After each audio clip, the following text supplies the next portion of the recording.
বাদশা হয়েছে মুসলমান তো মন্ত্রী বানিয়েছে হিন্দুকে, নবাব হয়েছে মুসলমান তো মন্ত্রী পদে বানিয়েছে তো হিন্দুকে, মসজিদ বানিয়েছে তো পাশে মন্দির বানিয়ে দিয়ে, তাই তো জ্ঞানবাপী মসজিদ ধারে পড়ে গেছে। বলো, মসজিদ বানিয়েছিল, আজ বলছে ওই জ্ঞানবাপী ভেতরে শিবের লিঙ্গ পাওয়া গেছে। ঠেলা বোঝো, ভুল করেছে তারা। তো মুসলমান বাবারা, ভাইরা আমার, ও সোনার টুকরো বন্ধুরা আমার, শুধু মানুষেরা, আজ লজ্জা গেল, শরম গেল। আজকে আপনি দেখেন, ছেলের বাপ বিয়েতে টাকা নেয়, লজ্জা করে না, শরম করে না, শ্বশুরের কাছ থেকে গাড়ি নেয়, বাপও লজ্জা করে না, সোনা নেয়, দাবি করে টাকা পয়সা নেয়, কেউ লজ্জা করে না। হারামটা খাই মানুষ, লজ্জা করে না, কিন্তু হালাল পথে চলতে গেলে বড় লজ্জা হয়। চা খাই, পানি খাই, বাম হাতে খাই, কিন্তু হারাম জিনিস যখন নেয় ডান হাতে করে নেয়। চায়ের দোকানে বসে বসে বিড়ি খাই তো ডান হাতে করে খাই, চা খাই তো বাঁ হাতে। মুসলমান কিন্তু চায়ের দোকানে বসে বসে বাঁ হাতে চা খাচ্ছে, ডান হাতে সিগারেটের টান মারছে। মৌলভী সাহেব হয়েছিস, আমাকে বলছি, মৌলভী সাহেব বলি, বড় হয়ে বিয়ে করবি, বউ কি খাওয়াবি রে? হ্যাঁ হ্যাঁ, আমাদেরকে বলতো ছোটবেলায়, কি করে খাবি? এই 2-4 হাজার টাকা বেতন। আচ্ছা বলেন, আপনাদের মৌলভী সাহেবের বেতন কি 20,000? কত কত বলেন না বাপ, বলেন 10,000, 8,000? হ্যাঁ, এই তো। কিন্তু দেখো, ইমাম সাহেবের বউ কখনো গ্রুপ লোন করতে যায় না, যাই গো। ইমাম সাহেবের বউ কখনো পেট বার করে ব্যাংকে যায় না। ইমাম সাহেবের বউ কখনো 10 জনকে নিয়ে পরপুরুষের সামনে বসে না। স্যার একটু দেখো আমাকে, আমাকে দেখছো না? চি চি চি চি চি।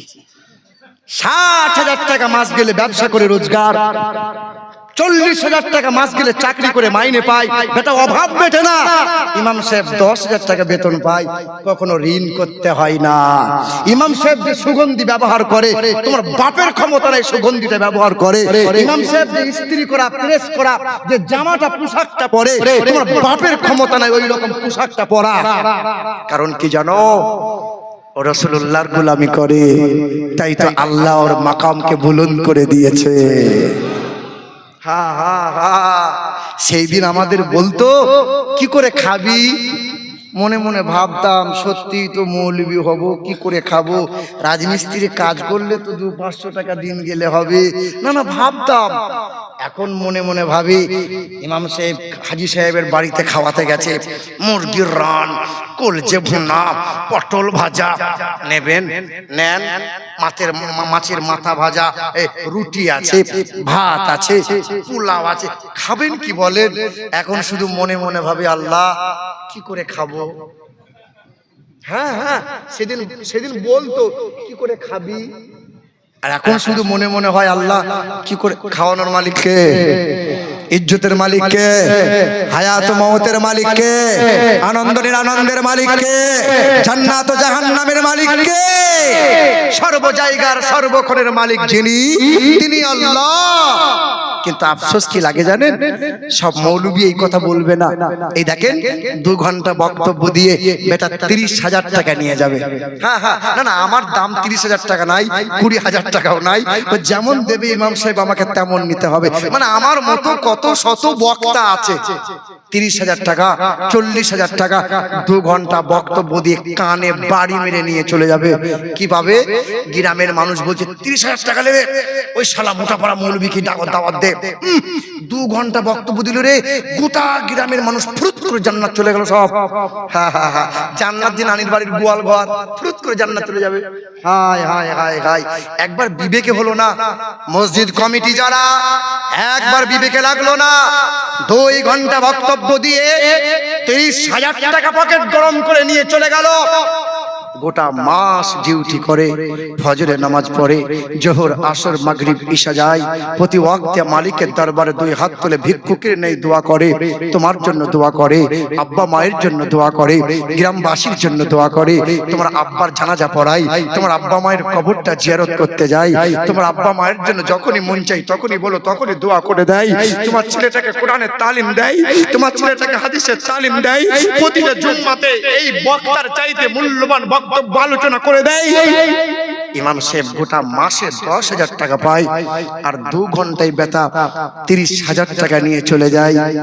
একবার বিবেক হলো না? এই বক্তাকে খুব ভালোবাসেন, আমিরুল ইসলাম আপনাকে খুব ভালোবাসি, আমার বাপ মরে গেছে, একবার আসুন না, জানাজা পড়িয়ে দেবেন। বলেন, কেঁদে কেঁদে যদি আপনি ডাক দেন, আমিরুল ইসলাম আসবে? এমাল আসবে? না না, আমি আমার কথা বলছি, আমি ওই দিকে বলি নাই। বললে পরে তো ওই বক্তা আমাকে বলবে সারা হারামখোর, আমাকে হারামখোর বলবে, আমাকে অমুক বলবে, জাহান্নামী বলবে, মুনাফিক বলবে, হাজার রকম। আমি আমার কথা বলছি, আমি আসবো না। কিন্তু ইমাম সাহেব মায়ের অসুস্থতার জন্য 2 দিন হলো বাড়ি গেছে। ইমাম সাহেব ছুটে, ফোন পাওয়া মাত্রই ছুটে আসতে বাধ্য। ইমাম সাহেব আপনার বাপের জানাজা পড়াবে, মা হাসপাতালে ভর্তি আছে, ইমামকে আসতে হয়। কিন্তু একবার বিবেকে মনে হলো না, ইমাম সাহেব আজকে বাড়ি যাচ্ছেন, আজকে 200 টাকা আপনাকে দিচ্ছি, আপনার মায়ের জন্য 2টো ফল কিনে নিয়ে যাবেন। ইমাম সাহেব এই যে 500 টাকা আজকে দিলাম, আজকে আপনার ছেলেটার জন্য একটা পাঞ্জাবি কিনে নিয়ে যাবেন। কটা মানুষ দেয় বলেন? কজন বিবেকে লাগে বলেন? মুসলমান সোনার টুকরো বন্ধুরা আমার, সুধী মানুষেরা, পৃথিবীর জমিনে সবচেয়ে জানোয়ার তারা নিজের বাপ মাকে পেল, অথচ বাপ মায়ের কদর করে না। কিন্তু পীর সাহেব যদি বাড়িতে আসে, খাঞ্চা ভরা খাবার দেয়, ঠান্ডার সময় একটা শাল কিনে দেয়, ইমাম সাহেবের কদমটা 14 বার চুমা দিয়ে আঙুলটা চুষে খইয়ে দেয়, হুজুর পীর সাহেব ছাড়বো না, কিন্তু বাপ মাকে খেতে কোনোদিন দেবো না। ও জান্নাত যাবে গো, জান্নাত, মানে জান্নাত করে আছে। রাগ করিয়েন না, আপনাকে পীর মানা, পীর মানতে মানতে নিষেধ করি নাই। পীর মানেন, পীরকে ভালোবাসেন, মাজারে যান, জিয়ারত করেন, কিন্তু যে বাপ মায়ের দোয়াতে হক্কানি আলেম হয়, যে বাপ মায়ের দোয়াতে হক্কানি পীর হয়, যে বাপ মায়ের দোয়ার বরকতে সন্তান মঙ্গলজনক হয়, ডক্টর হয়, মাস্টার হয়, প্রফেসর হয়, পৃথিবীর জমিনে উন্নতি কল্যাণ লাভ করে, ওই বাপ মায়ের বদদোয়ার কারণে বড় বড় তাবর তাবর আলেম ওলামা হাফেজ মাওলানা পীর ফকিররা আল্লাহর গজবে পড়ে গেছে, আল্লাহর গজবে পড়েছে, বাপ মায়ের বদদোয়া থেকে বাঁচতে পারে নাই। ঘটনা মনে নেই বোধহয়, বুখারী শরীফের হাদিস, সোনার পানি দিয়ে লেখা আছে, নবী আমার বলেন, অনেক অতীতকালের ঘটনা। একজন আল্লাহর ওলি ছিল, তার নাম ছিল জুরাইশ। কি নাম? জুরাইশ জবরদস্ত আল্লাহর ওলি, মুরাকাবা মুশাহাদা করত, ওই জঙ্গলে কুঁড়ে ঘর খানকা ঘর বানিয়েছিল, কথাবার্তা তেমন বলতো না, হাসি ঠাট্টা করতো না, মালিকের দরবারে যা চাইতো আল্লাহ তাই দিত। বুড়িমা গ্রামের বাড়ি থেকে টুকটুক টুকটুক করে গেছে, ওই ছেলের কাছে দেখা করতে গেছে, দরজায় আওয়াজ দিয়ে বলেছে, বাবা জুরাইশ, আব্বা একবার দরজা খুল বাবা, একবার আমাকে মা বলে ডাক না শোনা, কতদিন হলো তোর চাঁদ মুখখানা দেখি নাই, একবার আয় না বাবা, একবার দরজা খোল। সেদিন মা ডাক দিয়েছিল, ছেলেটা আল্লাহর ওলি জুরাইশ দরজাটা খুলে নাই, মা বলে একবার ডাক দেয় নাই, মায়ের মুখটা শুকিয়ে গেল, মুখটা ছোট হয়ে গেল, মা টুকটুক করে গ্রামের বাড়িতে চলে গেল। দ্বিতীয় দিন সকালবেলায় জনম দুঃখিনী মা, মমতাময়ী মা পা পা করে এসেছে, মা দরজার কাছে আওয়াজ দিয়ে বলেছিল, বাবা জুরাইশ একবার আয় না বাবা, কতদিন হলো তোকে দেখি নাই, তোর চাঁদ মুখখানা একবার দেখবো, তুই আমাকে একবার মা বলে ডাকবি, তোকে একবার আমি আব্বা বলে ডাকবো, আয় না বাবা। সেদিন আল্লাহর ওলিটা মা বলে ডাকে নাই, মা তিনবার ডেকেছিল, হ্যাঁ মায়ের ডাকে সাড়া দেয় নাই, মায়ের ডাকে সাড়া দেয় নাই, মা বাড়ি চলে গেল। তৃতীয় দিন সকালবেলায় আবার মা লাঠি নিয়ে এসে ছেলের দরজায় আওয়াজ দিয়ে বলেছিল, বাবা জুরাইশ, ও বাবা একবার আমাকে মা বলে ডাক না শোনা, কতদিন হলো তোকে দেখি নাই, তুই তো আল্লাহর ওলি হয়ে গেছিস রে বাবা, আমাকে মা বলে ডাকবি না, তোকে 10 মাস পেটে নিয়েছিলাম, চলতে বসতে কষ্ট হয়েছিল, তোকে দেখতে পেলে জানটা ঠান্ডা হয় রে বাবা, আয় না বাবা একবার আমাকে মা বলে ডাক না বাবা, আয় না বাবা। সোনার মানিকটাকে ডেকেছিল, আব্বু বলে ডেকেছিল, তিন ধরে ডাকছে, তিন বার করে ডাক দিয়েছে, আল্লাহর ওলি জুরাইশ মায়ের জন্য দরজাটা খুলে নাই, মা বলে ডাকে নাই, মায়ের হাত থেকে লাঠিটা পড়ে গেছে, মায়ের চোখ দিয়ে পানিটা গড়িয়ে গেছে, মালিকের দরবারে 2 হাতটা তুলে দোয়া করে বলেছিল, মালিক আমি তোমার কাছে বদদুয়া করলাম, তোমার ওলির জন্য বদদুয়া করে গেলাম পৃথিবীর জমিনে, ততদিন পর্যন্ত মৃত্যু দিও না যতদিন না ব্যভিচারের অপবাদ তার চরিত্রে না লাগবে। আল্লাহর ওলিটা বাঁচতে পারে নাই, মা ইন্তেকাল হয়ে গিয়েছিল, আল্লাহর ওলি ব্যভিচারের অপবাদ পেয়েছিল। মুসলমান, মাকে কষ্ট দিয়ে পীরের দামান ধরে জান্নাত পাওয়ার আশা করিও না। মা বাবার সাথে সুসম্পর্ক ছিন্ন করে, মা বাবার সাথে কথা বন্ধ রেখে, বাপ মাকে খাওয়া দাওয়া বন্ধ করে দিয়ে, বাপ মায়ের সাথে সম্পর্ক ত্যাগ করে নামাজ পড়ে জান্নাত পাওয়ার আশা করিও না, হজ করে জান্নাত পাওয়ার আশা করিও না। আমার পাশের গ্রামে বড় একজন হাজী সাহেব 2 বার হজ করে এসেছে, বড় একটা তসবি কিনে নিয়ে এসেছে, যে কালো দড়িটা মাথায় বাঁধে আর তসবি পরে মসজিদে বলে সুবহানাল্লাহ সুবহানাল্লাহ সুবহানাল্লাহ। তা আমি বলি, হাজী সাহেব এত যে সুবহানাল্লাহ সুবহানাল্লাহ করছো, তা মাকে তো খেতে দাও না। তা হাজী সাহেব যায়, সাবধানে কথা বলবি, আমি 2 বারের হাজী। তো 2 বারের হাজী তো কি হয়েছে? তুমি 4 বারের হওয়া 14 বার হজ করো। বেটা, বাপ মায়ের সাথে সুসম্পর্ক না রাখলে তোমার হজ তোমার মুখে মারা হবে। জি হ্যাঁ, যত বড়ই নামাজি হও না কেন, কিছু কিছু আবার এই খারাপদের জন্য, ভণ্ড হাজীদের জন্য এই ভালো ভালো হাজী সাহেবদের বদনাম হয়। কি বলেন বল বাপ? হ্যাঁ গো, সোনার টুকরো বন্ধুরা আমার, সুধী মানুষেরা, এই দেখেন গফুর আলী হজে গেলেন, গফুর আজি হজে গেলেন, বোনের হকে মেরে, আরে পাশের বাড়ির এতিম ছেলের জমি নিলেন কেড়ে। গফুর আলী হজে গেলেন, বোনের হকে মেরে, আরে পাশের বাড়ির জমি নিলেন। আরে গফুর আলী হজে গেলেন, বোনের হকে মেরে, আরে পাশের বাড়ির এতিম ছেলের জমি নিলেন কেড়ে। এসব করার পরেও তিনি নিজেকে ভাবে সাদা, এসব করার পরেও তিনি নিজেকে ভাবে সাদা, আর ভালো কাজে দিয়ে তিনি দিয়েছে অনেক বাধা, অনেক ভালো কাজে বাধা দিয়েছে। কাবা ঘরে তাওয়াফ করে শয়তানকে মারে ঢিল, কাবা ঘরে তাওয়াফ করে শয়তানকে মারে ঢিল। এসব কাণ্ড দেখে শয়তান হাসে খিলখিল। বেটা, আর শয়তানকে ঢিল মারতে এসেছে বেটা। দেশে ফিরে নামের আগে লাগিয়েছেন হাজি, দেশে ফিরে নামের আগে লাগিয়েছেন হাজি। কত জনের হক মেরে বেটা হয়েছে যেন পাজি।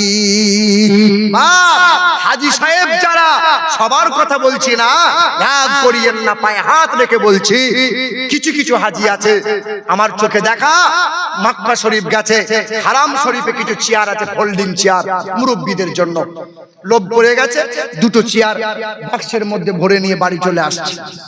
যখন চেকিং চলছে, বেটা চেয়ার কেন? বলে চেয়ার 2টো ভালো লেগেছে, তাই চেয়ার 2টো ইন্ডিয়া নিয়ে যাবো। হ্যাঁ হ্যাঁ, ও হজ করতে গেছে, ওকে হাজি বলতে হবে আবার। এই দেখে শোনেন, তাকানা, বসেন একটু বসেন। হ্যাঁ, আমার এলাকারই একজন হাজী সাহেব, বুঝলাম না, হজ উমরা করতে যাবে, এখন তো উমরা মানে হাজী সাহেব উমরা করতে যাবে।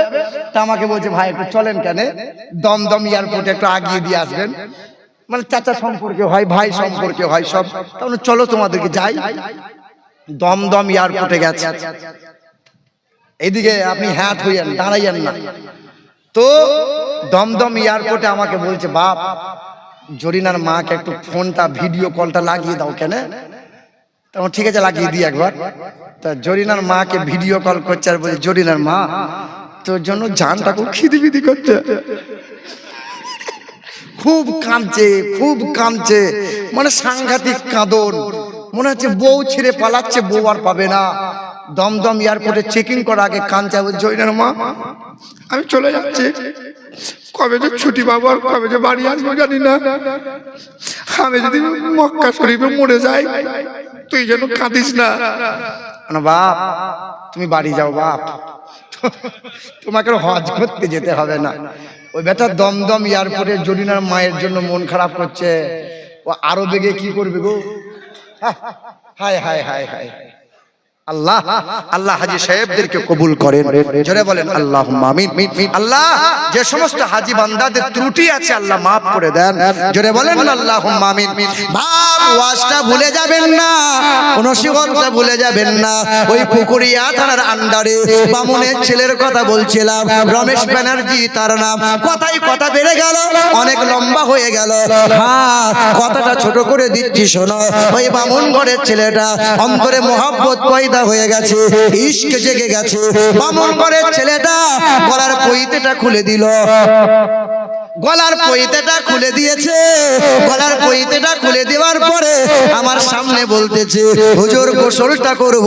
আমার ঘরে গোসল করেছিল, গোসল করে নিল, খাবার দুমুঠো খেয়ে নিল। আমার ঘরে বসে কালেমা লা ইলাহা ইল্লাল্লাহ মুহাম্মাদুর রাসূলুল্লাহ ছেলেটা কালেমা পড়ে নিয়েছে। হুজুর আমার বাবা ছোটবেলায় শখ করে নাম দিয়েছে, আমার নাম রমেশ।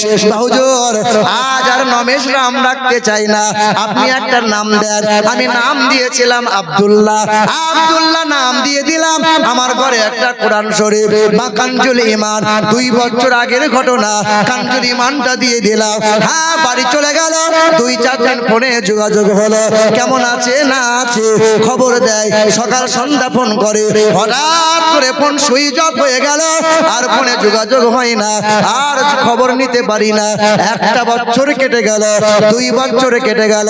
এই বছর রমজান মাসের আগে ওই মালদা থেকে রাজবাড়ি রায়গঞ্জের আগে ইটাহার থানা পড়ে, হ্যাঁ ডান দিকে একটা গ্রাম আছে, মাহফিলে গিয়েছিলাম।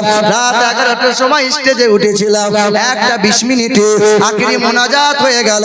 तमाम হাজার হাজার জনগণেরা, মুরব্বি মুরব্বি আল্লাহর বান্দারা সালাম করে, মুসাফা করে, সালাম দেয়, সালাম নেয়, দোয়া দেয়, দোয়া নেয়। আল্লাহর বান্দারা একে একে হাসতে হাসতে বাড়ি চলে যায়। তবে আমার নজরটা যেন বারবার একটা নওজোয়ান যুবকের দিকে পড়ে যায়।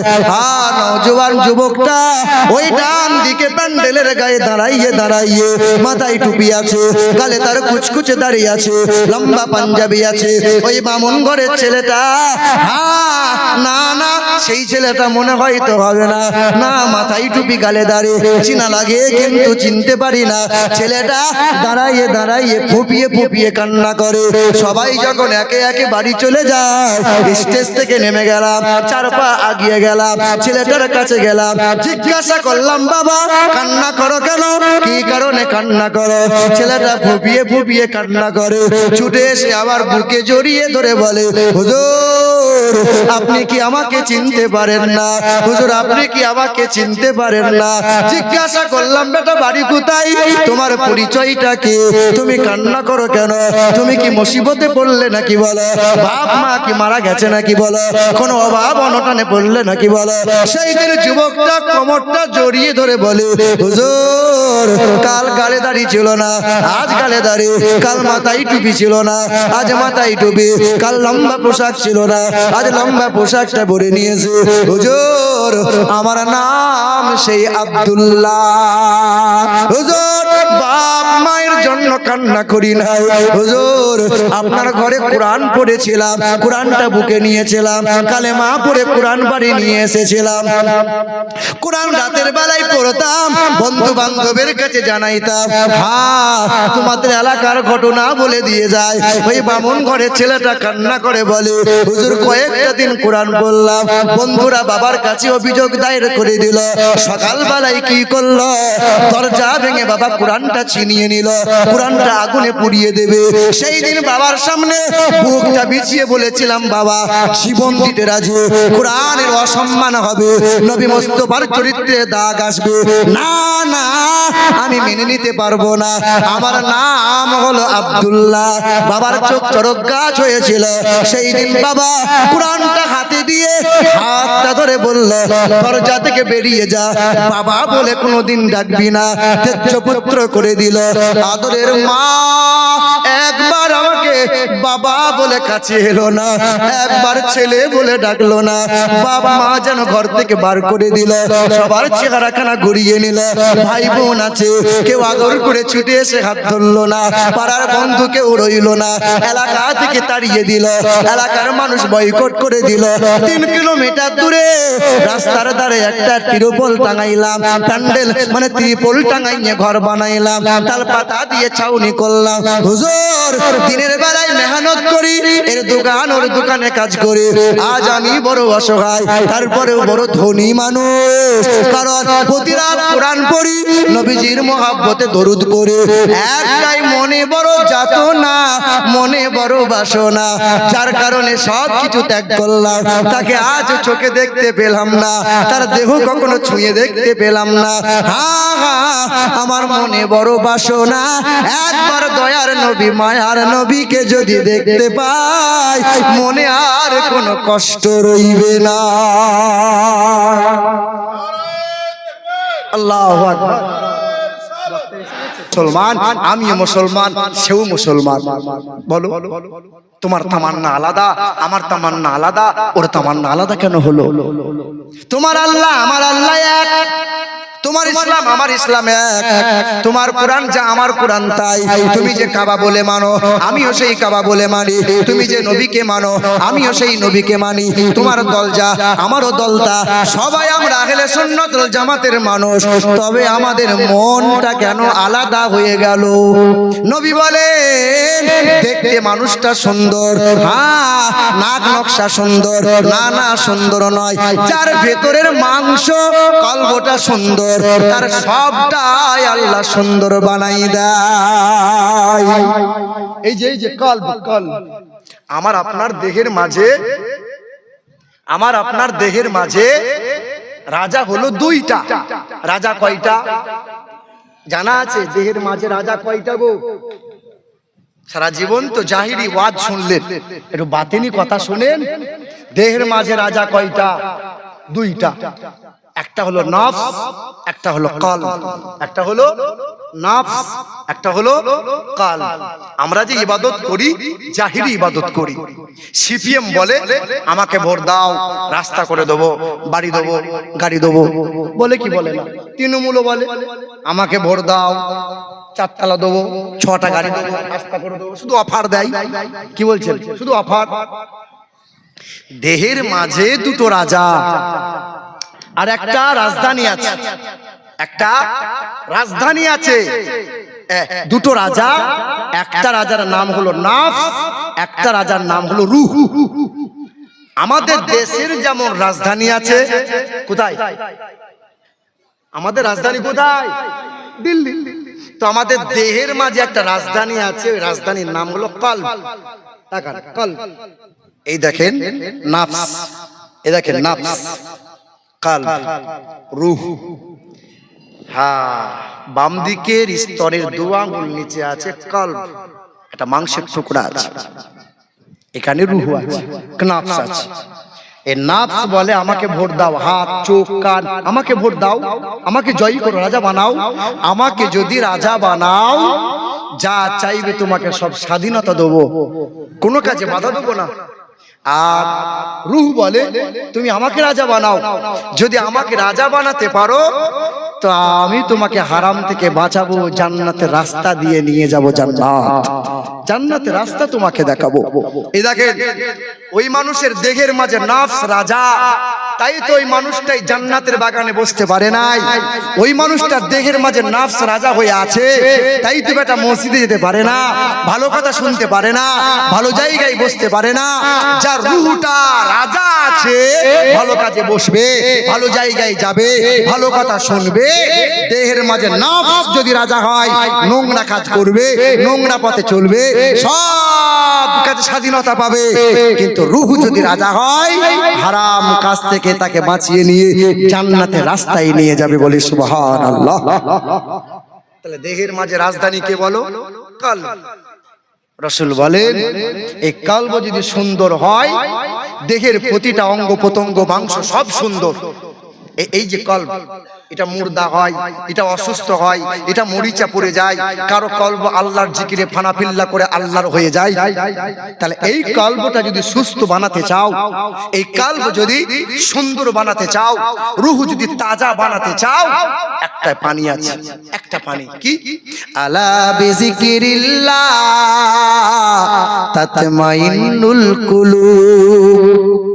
আমি আল্লাহ পাক রব্বুল আলামিন জানিয়ে দিই, একটাই মাত্র জিকির, একটাই মাত্র ঔষধ, সেটা হলো জিকির। জিকির করো, জিকির করো। আল্লাযীনা ইয়াযকুরুনাল্লাহ কিয়ামান ওয়া কুউদান ওয়া আলা জুনুবিহিম ওয়া ইয়াতাফাক্কারুনা ফি খালকিস সামাওয়াতি ওয়াল আরদ রব্বানা মা খালাকতা হাযা বাতিলা সুবহানাকা ফাকিনা আযাবান নার। চলো ফিরো, বসো, ওঠো, সর্ব জায়গায় সর্বক্ষণে আমি এক আল্লাহকে স্মরণ করো, কারণ তোমাকে মরে যাওয়া লাগবে, পৃথিবীর জমিনে তোমাকে চলে যাওয়া লাগবে। পৃথিবী তোমার জন্য চিরস্থায়ী নয়। যারা কোটিপতি তাকেও মরা লাগবে, যারা দুঃখে আছে তাকেও মরা লাগবে, যারা সুখে আছে তাকেও মরা লাগবে, যারা টাকার গদিতে বসে আছে তাকেও মরা লাগবে। ফিরাউনকে মরতে হয়েছে, করুন বলেছিল মরবো না, মরে যেতে হয়েছে। সাদ্দাত বলেছিল খোদার জান্নাতে যাব না, সাদ্দাত জান্নাত দেখতে পাই না, মরে যেতে হয়েছে। নমরুদকে মরে যেতে হয়েছে, তামাম বেঈমান কাফেরগুলোকে সবাইকে মরে যেতে হয়েছে। ওই মাইকেল জ্যাকসন 150 বছর বাঁচবো বলে সাংবাদিক সম্মেলনে বলেছিল 150-র আগে আমি মরবো না।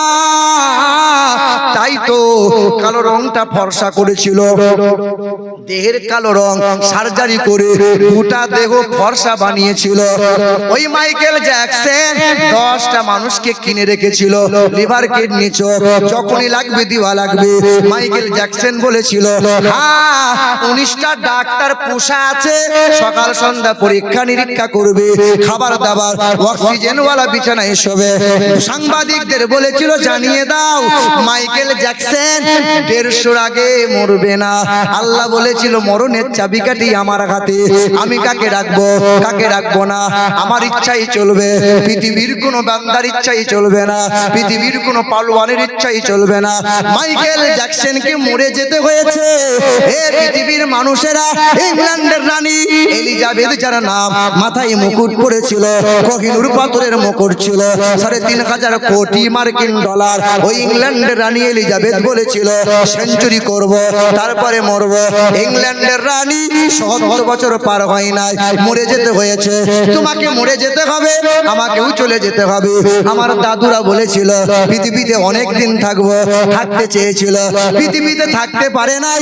দাদি থাকতে পারে নাই, নানা থাকতে চেয়েছিল, থাকতে পারে নাই, নানি থাকতে চেয়েছিল, থাকতে পারে নাই।